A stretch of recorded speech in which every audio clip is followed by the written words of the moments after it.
Tiny explorers TV. కక్కి మరియు గుస్సు. ఒకప్పుడు ఒక తీపి తోటలో ఒక కక్కి తన 2 గుస్సు మిత్రులతో ఆనందంగా నివసించేది.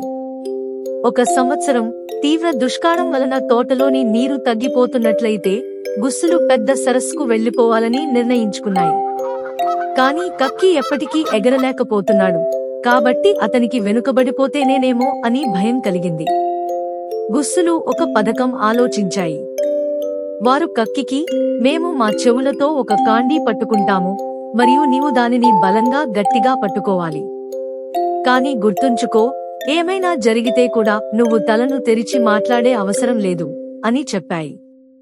కక్కి ఒప్పుకున్నాడు మరియు వారి ప్రయాణం మొదలైంది.